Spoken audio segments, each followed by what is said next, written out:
మన ప్రియ ప్రభును రక్షకుడైన యేసుక్రీస్తు నామంలో మీ అందరికీ వందనాలు తెలియజేస్తూ ఉన్నాను. ఈరోజు బైబిల్ గ్రంథంలో ఒక ప్రాముఖ్యమైనటువంటి ప్రశ్న గురించి మనం ఈరోజు ధ్యానించబోతూ ఉన్నాం. ఏబు గ్రంథము 14వ అధ్యాయం 14వ వచనంలో ఏబు ఈ విధంగా ప్రశ్నిస్తూ ఉన్నాడు. మరణమైన తరువాత నరులు బ్రతుకుతారా? ఇది మానవుణ్ణి కొన్ని వేల సంవత్సరాలుగా వేధిస్తున్నటువంటి, జవాబు దొరకనటువంటి ఒక ప్రశ్న. సైన్స్ అండ్ శాస్త్రజ్ఞులు కొన్ని సంవత్సరాలుగా దీని మీద పరిశోధన చేస్తున్నారు, కానీ దేన్ని కూడా కనుగొనలేకపోతున్నారు. అయితే బైబిల్ గ్రంథం మనకు ఏమి చెప్తుంది? బైబిల్ గ్రంథం ఈ ప్రశ్నకు ఏ విధమైనటువంటి సమాధానాన్ని ఇస్తుంది? మానవుని యొక్క జీవితంలో జన్మించడానికి ఒక ప్రత్యేకమైనటువంటి సమయం ఉన్నట్లే మరణించడానికి కూడా ఒక సమయం ఉంది.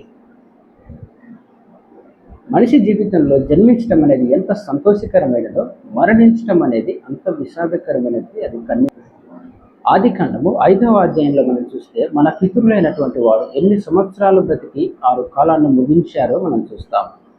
ఆదాము 930 సంవత్సరాలు బ్రతికి మరణించాడు. మతుషెల 969 సంవత్సరాలు బ్రతికి ఆయన కూడా మరణించాడు. బ్రెజిల్ దేశంలో ఒక మహిళ 134 సంవత్సరాలు బ్రతికి మరణించిందని, ఎన్ని సంవత్సరాలు బ్రతికినా కానీ మనిషి చివరిగా మరణాన్ని ఎదుర్కోవలసిందే. జీవితం యొక్క అంతంలో ప్రతి మనిషి కూడా ఈ మరణాన్ని ఎదుర్కొనవలసిందే. బైబిల్ మానవుని యొక్క జీవితం గురించి ఏం తెలియజేస్తుందంటే, మానవుని యొక్క జీవితం అనేది సాలెపురుగు గూడు లాంటిది, నీటి ఆవిరి వంటిది, నీటి బుగ్గ వంటిది, నీటి బుడగ వంటిది అని బైబిల్ తెలియజేస్తుంది. వాడిపోతున్నటువంటి పువ్వు వంటిది, గడ్డి పరక లాంటి జీవితం మానవునిది అని బైబిల్ బోధిస్తుంది. హెబ్రీలకు రాసినటువంటి పత్రికలో హెబ్రీకర్త మనుషులు ఒక్కసారే మరణించాలి, ఆ తర్వాత మానవుడు తీర్పులోనికి వెళ్తాడు అని ఇక్కడ గ్రంథకర్త మనకు తెలియజేస్తున్నాడు. కాండం నుంచి ప్రకటన గ్రంథం వరకు కూడా మానవుని నిత్యత్వానికి సిద్ధపరిచేటువంటి గది వంటిది. ఆది కాండం నుంచి ప్రకటన గ్రంథం వరకు కూడా దేవుడు మనల్ని నిత్యత్వానికి సిద్ధపరిచేటువంటి దేవుని యొక్క వాక్యము బైబిల్లో ఉంది. మనిషి మరణించిన తర్వాత ఒక జీవితం ఉంది. ఇదివరకు జీవించినటువంటి జీవితం కంటే, ఈ భూమి మీద జీవించినటువంటి జీవితం కంటే, ఈ భూమి మీద మరణించిన తర్వాత అసలు సిసలైనటువంటి జీవితం ఉంది అని బైబిల్ గ్రంథం మనకు తెలియజేస్తుంది. ఈ గురించి మాట్లాడడానికి ఒకే ఒక వ్యక్తి ఈ విషయం గురించి మాట్లాడడానికి అర్హత కలిగినటువంటి వ్యక్తి, ఆయనే ప్రభువైన యేసుక్రీస్తు. ఆయన మానవులందరి పాపాన్ని తొలగించడానికి ప్రియమైనటువంటి దేవుని కుమారుడుగా ఈ లోకానికి వచ్చి మానవులందరి కొరకు కల్వరి శిలువలో తన ప్రాణమును పెట్టి మనందరి పాపముల కొరకు ఆయన ప్రాణమును అర్పించి ఆయన మరణించి తిరిగి లేచినటువంటి దేవాది దేవుడు. యేసు క్రీస్తు జీవం కలిగి లేకపోతే, సజీవుడై లేకపోతే మానవాళికి రక్షణ, నిరీక్షణ అనేది లేదు. యేసు క్రీస్తు నిజంగా ఆయన జీవిస్తున్నటువంటి దేవుడు, సమాధిని గెలిచి పరలోకమందు మహామహుని కుడిపార్శ్వమున కూర్చున్నటువంటి దేవాది దేవుడు. మనము కల్వరి శిలువలో మరణించినటువంటి క్రీస్తుని కలిగిన వారం కాదు, మనము సమాధిని గెలిచి తిరిగి లేచినటువంటి దేవాది దేవుని కలిగి ఉన్నటువంటి దేవుని కుమారులు.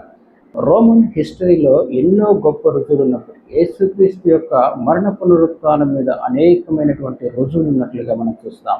సంఘము ఆయన పునరుత్థానం గురించి ప్రకటించింది, అపోస్తులు ఆయన పునరుత్థానం గురించి ప్రకటించారు, పునరుత్థానంలో దాగి ఉన్నటువంటి శక్తిని గురించి ప్రకటించారు. ఆ పునరుత్థానం ద్వారానే ప్రపంచాన్ని వారు గెలిచారు, ప్రపంచాన్ని గడగడలాగించారు.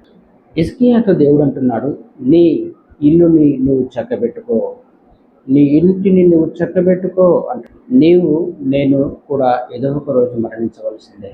అయితే నీవు ఈ లోకంలో బ్రతికినంత కాలము నీ శరీరము ఈ లోకాన్ని విడిచిపెట్టిన తర్వాత ఈ శరీరము ఈ భూమిలో పాతబెట్టబడుతుంది, కానీ నీ ఆలోచనల్లో, నీ ప్రవర్తన, నీ ఆలోచన విధానం, నీ మేధస్సు, నీ యొక్క హృదయంలో ఆలోచించినటువంటి ప్రతి ఆలోచన కూడా నీకే వస్తుంది. నీ శరీరము సమాధిలోనికి వెళ్తుంది, కానీ నీ జ్ఞాపకాలన్నీ నీతోనే వస్తాయి. నీ అంతరాత్మకు సావు లేదు. నీ అంతరాత్మ 2 ప్రదేశాలకు వెళ్ళవలసి వస్తుంది, ఒకటి నరకము లేదా నిత్య జీవము. యేసుక్రీస్తు ప్రభుల వారు ఎక్కువగా పరలోకం కంటే నరకం గురించి 3 వంతులు మాట్లాడినట్లుగా మనం చూస్తాం బైబిల్. నిజంగా మానవునికి దేవుడు నరకం అనేది మానవుని కోసం తయారు చేసింది కాదు. సాతానుకు వాని దూతలకు ఆ నరకాన్ని దేవుడు ఏర్పరిచాడు. అయితే దేవుడు ఎవరిని కూడా నరకానికి పంపడు. మానవుడు నరకం నుంచి బయట ఉండుటకు చేయవలసినటువంటి కార్యము ఆయన చేశాడు. మనందరినీ నరకంలో నుంచి తీసి నిత్య జీవాన్ని మనకి ఇవ్వటకు ఆయన తన ప్రాణమును కలవరి శిలువలో పెట్టి ఉన్నాడు. దేవుడు నీకు ఒక స్వేచ్ఛనిచ్చి ఉన్నాడు. నీవు మంచిగానైనా జీవించవచ్చు, చెడుగానైనా జీవించవచ్చు. దేవుడు నిన్ను ఒత్తిడి చేసేవాడు కాదు. నీ ముందట మంచిని చెడుగా ఉంచి ఉన్నాడు. నీవు ఇష్టమైనటువంటి జీవన విధానాన్ని నువ్వు కోరుకోవచ్చు. మంచి చేయవచ్చు, చెడు చేయవచ్చు. దేవుడు నిన్ను బలవంతం పెట్టి కేవలం మంచిగానే బ్రతకమని చెప్పేవాడు కాదు.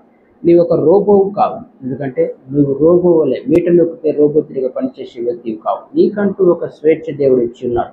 నీవు దేనినైనా మంచినైనా ఎన్నుకోవచ్చు, చెడునైనా ఎన్నుకోవచ్చు. నీవు దేవుడిని దూషించవచ్చు, నీవు కొట్టవచ్చు, తిట్టవచ్చు, ఉమ్మివేయవచ్చు. కానీ దేవుడు నీ స్వేచ్ఛను భంగపరిచేవాడు కాదు. దేవుడు నీ స్వేచ్ఛకు అడ్డు వచ్చేవాడు కాదు. కాబట్టి నీ ఇష్టానుసారంగానే నీవు ఇష్టం వచ్చినట్లు జీవించి నీ జీవన విధానాన్ని బట్టి నీవు నరకానికి వెళ్తూ ఉన్నావు. దేవుడు నిన్ను నరకానికి గెంటి వేసేవాడైతే కాదు. నీ జీవితం, నువ్వు జీవించే జీవన విధానమే నిన్ను నరకానికి తీసుకొని పోతుంది. మంచిగా, నీతిగా, నిజాయితీగా యేసుక్రీస్తు నిజమైనటువంటి రక్షకుడని అంగీకరించి ఆయన నా కొరకు కలవరి శిలువలో తన ప్రాణమును పెట్టి నన్ను రక్షించాడని నువ్వు అంగీకరించి ఆయన కొరకు జీవిస్తే నిత్య జీవము. లేదు, ఆయన ఇచ్చినటువంటి అంత గొప్ప రక్షణను తృణీకరించి నీ ఇష్టానుసారంగా నీవు జీవిస్తే ఈ లోకంలో యేసుక్రీస్తును విమర్శిస్తూ, యేసుక్రీస్తును దూషిస్తూ, యేసుక్రీస్తును నమ్మినటువంటి ప్రజలను హింసిస్తూ ఉంటే దేవుడు ఖచ్చితంగా దాని విషయమై నువ్వు లెక్క అప్పగించవలసిందే. ఎందుకంటే నీవు ఏ విధంగా జీవించినా, ఎలా జీవించినా కానీ దేవుడు నీకు స్వేచ్ఛనిచ్చాడు. కానీ ఆ స్వేచ్ఛను బట్టి నీవు నిజమైనటువంటి రక్షకుని తెలుసుకోవాలని ఆయన ఆశిస్తున్నాడు. కనుక మనకు నీ కొరకు వచ్చినటువంటి ప్రభు అయిన యేసుక్రీస్తును అంగీకరిస్తే ఆయన నిత్యశీలం ఇవ్వడానికి సిద్ధంగా ఉన్నాడు. ఖచ్చితంగా ఆయన నిజమైన దేవుడని నీ హృదయంలో విశ్వసిస్తే ఆయన నిజంగా నీ హృదయంలోకి వచ్చి నీకు నిత్య జీవాన్ని ప్రసాదించడానికి ఆయన సమర్థుడు. ఆయన ఎవరిని కూడా బలవంతం పెట్టి బలవంతంగా నన్ను నమ్మండి అని చెప్పే దేవుడు కాదు. మానవునికి స్వేచ్ఛనిచ్చినటువంటి దేవుడు, మానవునికి స్వాతంత్రాన్ని ఇచ్చినటువంటి దేవుడు. ఆ స్వాతంత్రాన్ని బట్టి సత్యాన్ని తెలుసుకునే విధంగా దేవుడు నిన్ను ఆశీర్వదించునుగాక. ఆమేన్.